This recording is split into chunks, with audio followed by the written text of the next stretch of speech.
la solicitud en contra de la autoridad judicial del señor Chickley.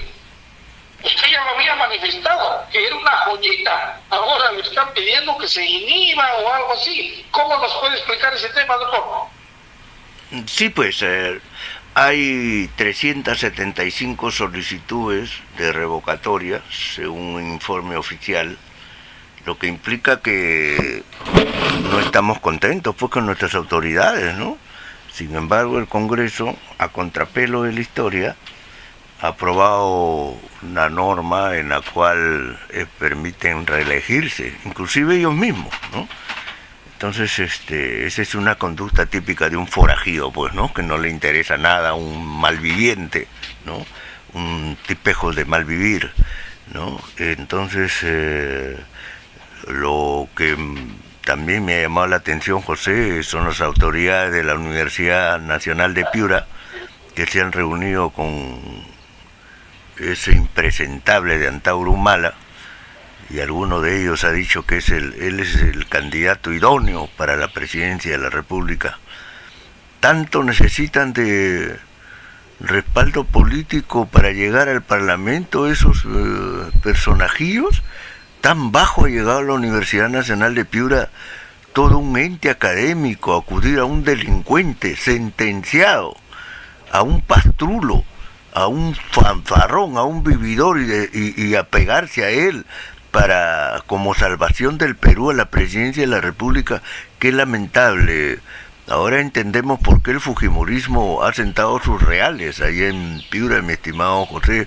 Lamentamos esa situación. Obviamente que también sabemos que hay buenos piuranos, gente decente y patriota. De ahí han salido grandes personajes, desde Grau hasta Sofocleto, Juan Velasco Alvarado y tantos más.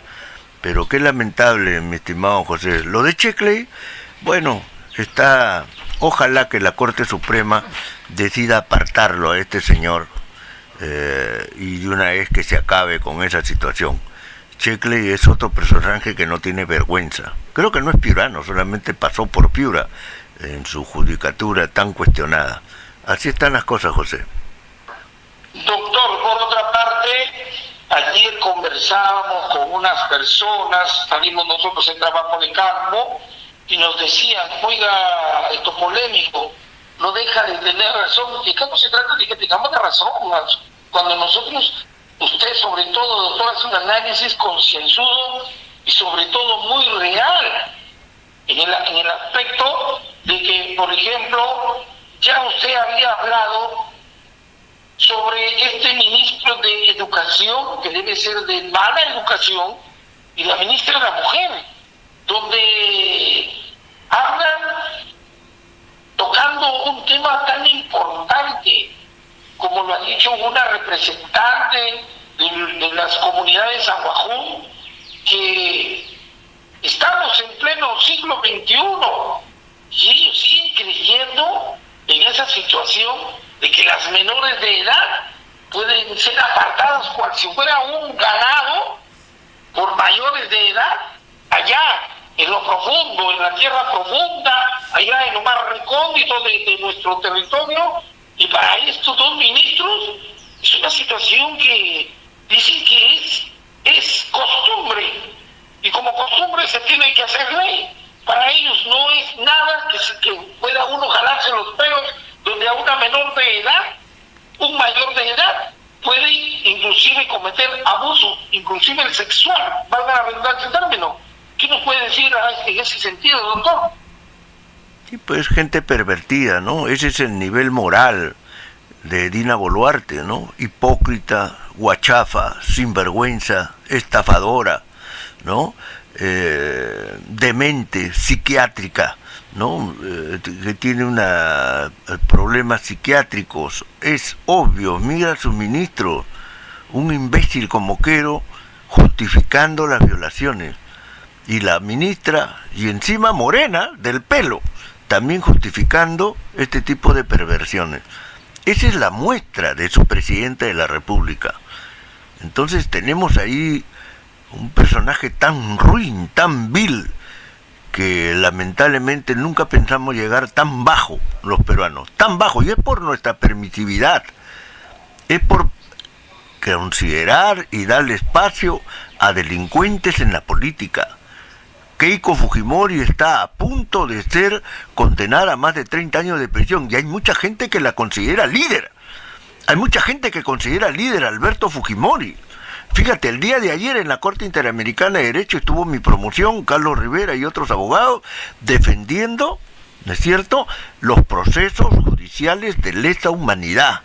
En contra de ese proyecto de ley que presentó Marta Moyano del Fujimorismo, en la cual quieren salvar de toda responsabilidad penal al delincuente rematado, megadelincuente Alberto Kenia Fujimori para que sea candidato a la presidencia de la República.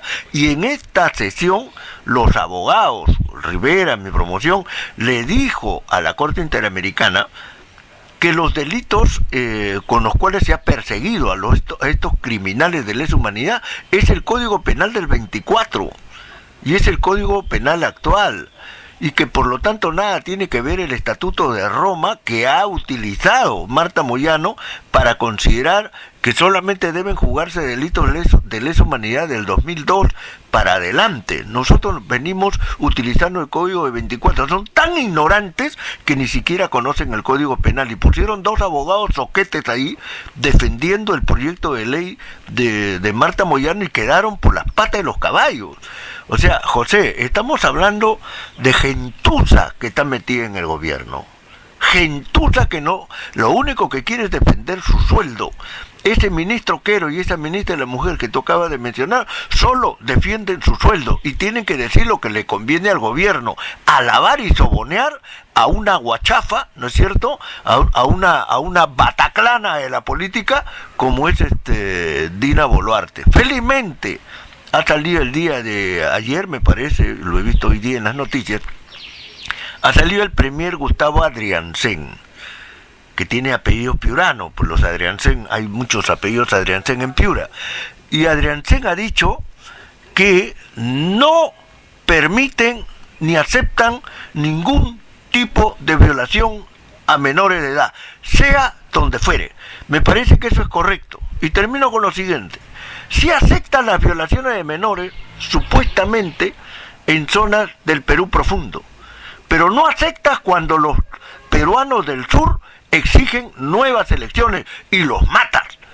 Lo que te conviene sí aceptas, pero lo que no te conviene no. Fíjense, ese es el nivel de estafadores, de ladinos, de villanos que tenemos metidos en el Palacio de Gobierno, mi estimado José.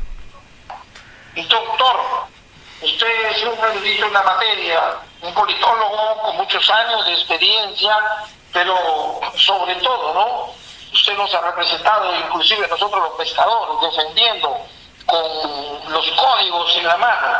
Han presentado un proyecto de ley para que los adolescentes desde los 16 años puedan ser encarcelados por delitos como homicidio y sicariato. ¿Qué comentario le merece esto? Porque nuestra región de oyentes están ávidos de tener una cátedra de su parte, a ver qué de bueno, qué de malo, si es factible, no es factible, viniendo de un jurista como usted que litiga ante el Poder Judicial en la Corte Superior y la Corte Suprema y en otras cortes supranacionales. José, este es un tema de la realidad. O sea, la realidad, no la novela ni la ficción, la realidad te dice que menores de edad son peligrosos delincuentes. Yo he sido profesor de Sociología del Derecho muchos años y siempre le he dado cocachos a mis amigos los juristas penalistas, porque los abogados penalistas se dedican a leer la dogmática extranjera. ¿Qué cosa es la dogmática? La dogmática es enseñanza que se considera inamovible. Entonces ellos se consideran dogmáticos italianos, alemanes, argentinos, qué sé yo. Y yo les digo, la dogmática es para gente que no piensa. Lo que hay que ser abogados en base a la realidad. Y Exacto, la realidad dice que hay delincuentes juveniles. Es más, José, he sustentado varias veces que existen familias delincuentes, papá, mamá, abuelos, hijos, centenados. Hay familias delincuentes. Aquí en Lima hay barrios, hasta barrios completos de delincuentes. Entonces, ¿cómo vamos a combatir la criminalidad con leyes que tienen una concepción individualista del siglo XVIII, del siglo XIX, José? Entonces tenemos que entrar a una visión más realista. ¿Hay delincuencia juvenil? Sí, aquí en el Perú hemos tenido un famoso sicario, el Gringacho, que era de la región La Libertad.